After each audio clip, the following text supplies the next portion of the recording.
e de empresas também, né? A gente analisa, obviamente, o cenário todo, mas hoje a gente teve a notícia de que Nubank vai deixar de ser listado aqui no Brasil. Obviamente, não vou te perguntar exatamente sobre a empresa, sobre o papel, mas justamente sobre o cenário que a gente tem conversado bastante, o cenário das fintechs, né? Ultimamente se falava bastante sobre o crescimento desse tipo de negócio, a expansão, né, desse tipo de negócio. Inclusive, quando foi listado, o Nubank valia tanto quanto um Itaú, um Bradesco, um Banco do Brasil, grandes instituições de décadas aí de negócios no Brasil. E agora a gente vê uma dificuldade, principalmente por conta do cenário econômico. Como que você vê essas reprecificações, né, de cenário para fintech, para bancos tradicionais? Eles estão encontrando mais dificuldades e aí sim começa a acontecer esse tipo de movimentação. Como que você avalia, né, essa questão de fintechs versus bancões, a perenidade também do negócio que a gente tem visto? Perfeito. Quando a gente está falando de uma fintech, né, ela já tem ali a questão tech, que é a tecnologia. Tá? Então, é um tipo de empresa que a gente chama de uma empresa de crescimento e, de certa forma, ela fica muito sensível a esse cenário que a gente tem visto de aumento de juros, principalmente falando de economias avançadas, né? Então, o dinheiro ficando mais caro.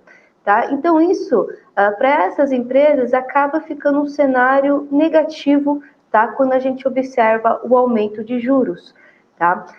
Quando a gente coloca o cenário, já falando de bancos, dessas empresas mais consolidadas, o macro ele pode explicar da seguinte forma, né? Num cenário que a gente tem um crescimento menor da economia, tá? Ou uma estagnação da economia e um aumento, por exemplo, ali de inadimplentes.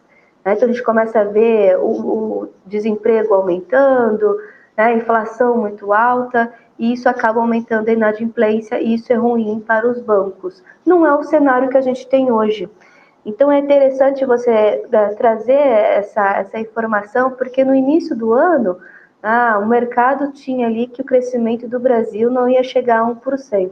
Hoje nós já estamos estimando um crescimento de 3%, o mercado de trabalho melhorando e o processo de desinflação se consolidando. Tá? Então, consequentemente, a chance de inadimplência ou de aumento de inadimplência ela é baixa. Então, isso é bom para os bancos, isso também pode ser bom também para as fintechs.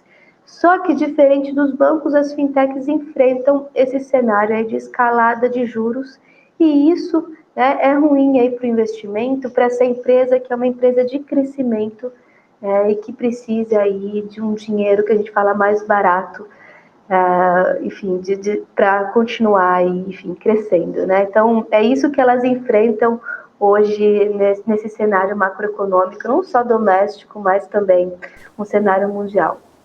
Mas se olhar para o outro lado, como você falou, né, o ambiente está interessante no doméstico, né, embora o juro esteja elevado, mas o desemprego caindo, crescimento e tal, seria um ambiente favorável para a fintech e até mesmo para os grandes bancos, né? Poderia ser, de repente, um setor importante para o investidor, de repente até se posicionar nesse cenário todo, já que o ambiente aqui doméstico está interessante? Bom, eu acredito que o mercado pode já ter precificado isso, né? Falando aí de grandes bancos e as fintechs, eu acredito que o que pode pesar um pouco mais é a questão dos juros. Então, falando de Brasil, por exemplo, a gente tem uma expectativa de juros que se mantenha nesse patamar elevado por mais tempo.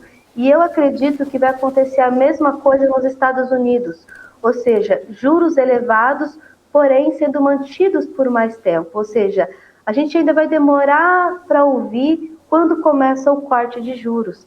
E esse cenário, tá, pode ser ruim. Aqui mesmo, a gente, né, vendo no escritório, conversando com o pessoal de renda variável, e hoje a gente começa a observar, por exemplo, empresas de setor cíclico, como você bem trouxe, a economia brasileira, né, mostra aí um fôlego, uma resiliência, tá falando aí de crescimento, e a gente começa a olhar algumas empresas cíclicas, por exemplo, do setor de varejo. Porém, ainda classificando aquelas empresas, enfim, um pouco mais ali com qualidade em seus fundamentos, tá, em relação a outras empresas de varejo. Então, a gente já começou a olhar, tá, essas empresas aí de cíclicas que a gente fala, ou seja, a economia vai bem, elas também tendem a performar melhor.